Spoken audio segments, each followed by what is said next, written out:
Detesto que mi hijo se parezca a mi padre. Hace 3 meses nació mi hijo Leo. Le hicimos sus estudios y todo parecía normal. Compramos ropa de talla normal. Me imaginaba a mi hijo jugando básquetbol conmigo. Pero de repente, un silencio invadió el quirófano. No era un silencio preocupante. El bebé lloraba y lloraba fuerte. Era un silencio incómodo. Y empecé a notar por qué cuando me acercaron a mi hijo. Vi sus bracitos de bebé y eran más pequeños de lo normal. Sus piernas, su tronco y su frente era amplia, grande. Me recordaba a mi padre.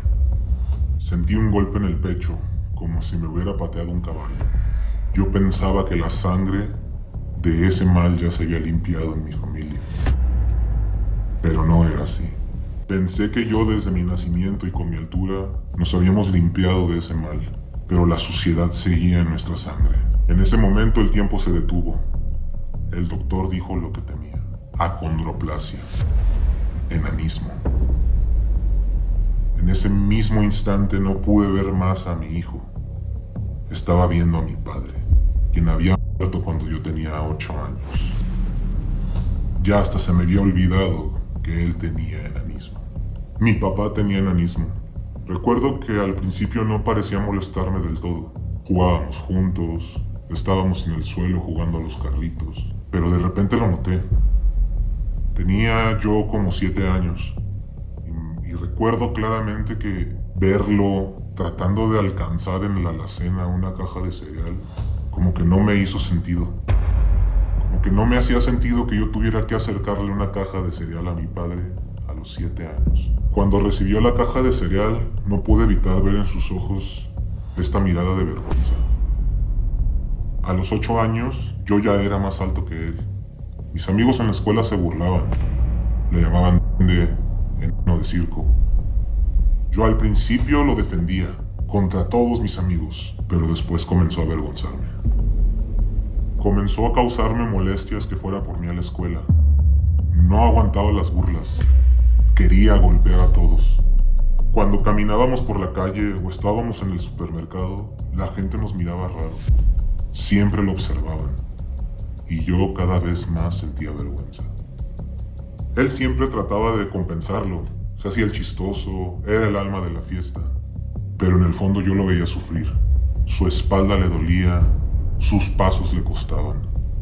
Veía cómo toda mi familia modificaba el mundo a su alrededor para adaptarlo a él. El mundo no estaba hecho para personas como él. Mi papá murió cuando yo tenía 8 años. Complicaciones respiratorias y de la espalda, típicas de su condición. En su funeral la gente no dejaba de hablar de lo buena persona que era. Tan bueno que era, tan chistoso. Yo lloré, sí, era mi padre, pero también sentí alivio. Sentí que al fin podría salir a caminar las calles sin sentir vergüenza, sin tener que defenderlo.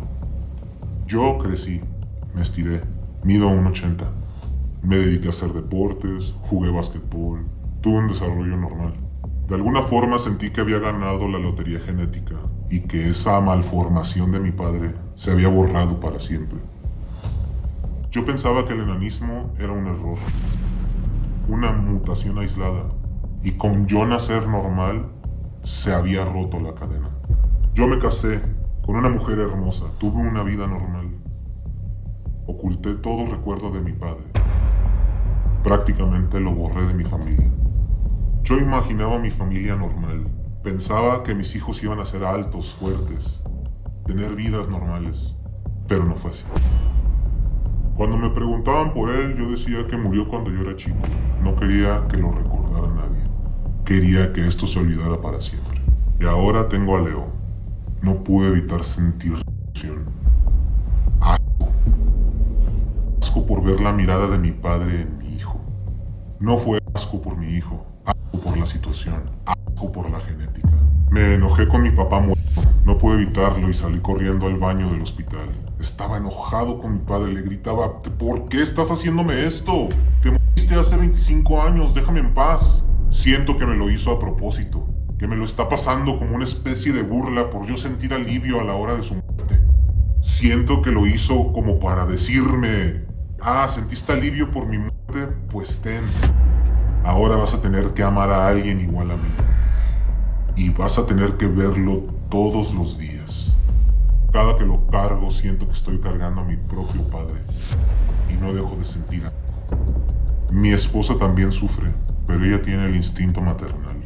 Juega con él, le da muestras de cariño, lo baña, lo asea, le da besos, lo consiente. Pero yo no puedo. Cada que lo cargo siento que se va a deshacer en mis manos. Y siento un asco de que me recuerde tanto a mi padre. Veo sus manitas pequeñas y solo puedo pensar en lo que le espera. En el bullying, en las burlas, en el rechazo social. En sus dolores de espalda, en su corto caminar. Y yo no dejo de sentir culpa. Yo soy el portador de esa sangre, de ese error genético. Mi hijo va a sufrir lo que sufrió mi padre por mi culpa. Yo soy el que trae este gen. Me veía normal por fuera. Sentía que el mundo era mío y que había terminado todo. Pero soy el portador de este error genético. Y se lo pasé a él. La gente opina, es una bendición, son unos lindos. ¡Cállense! No tienen idea. Esto no es una bendición. Es un error genético. Es dolor. Es una vida de burlas, de rechazo, de dolor.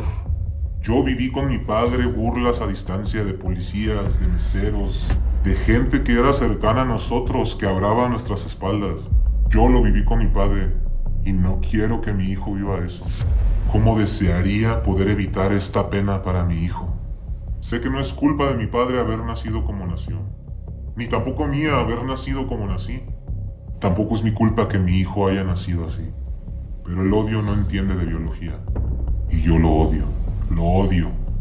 Tengo demasiado rencor. Hace unos días mi esposa sacó una foto de mi padre. Me hizo un comentario que en su mente sonó muy dulce. Mira, se parece al abuelo. Me salí corriendo de casa, por temor a reventar el marco de la puerta o aventar un plato. No quiero que se parezca a mi papá. Quiero que se parezca a mí, que sea un Leo normal, que tenga una vida normal. Siento que mi padre me robó a mi hijo, que me robó esta expectativa de vida que tenía. Una vida normal, con una familia normal. Hace unos días mi hijo lloraba en su cuna. Mi esposa se estaba bañando. Y me asomé para ver que todo estuviera bien. Por primera vez, volteé a ver a mi hijo y no vi a mi padre. Lo cargué, lo puse en mis hombros. Sentí felicidad de abrazar por primera vez a mi hijo y no pude evitar llorar de felicidad. Pero también lloré pidiéndole perdón a él, pidiéndole perdón a mi padre, porque él también me amaba así como era yo siendo un gigante y él todo chiquito. Él me amaba así. Él me impulsó toda la vida a ser mejor. Y ahora me toca a mí. Me toca ser el papá gigante que cuida a un bebé pequeño. Me toca defenderlo del mundo y de las burlas y de las críticas, como yo lo hice en mi mente. Me va a tocar aprender la lección. Y al abrazarlo, no puedo evitar pensar si mi padre hubiera hecho lo mismo por mí. Todavía estoy enojado. Todavía me enoja ver a mi padre en el reflejo de mi hijo. Pero supongo que sí es esto. La genética nunca va a elegir cómo resultar. Solo espero recomponerme y ser la mitad de hombre de lo que fue mi papá, aunque tuviera la mitad de mi altura.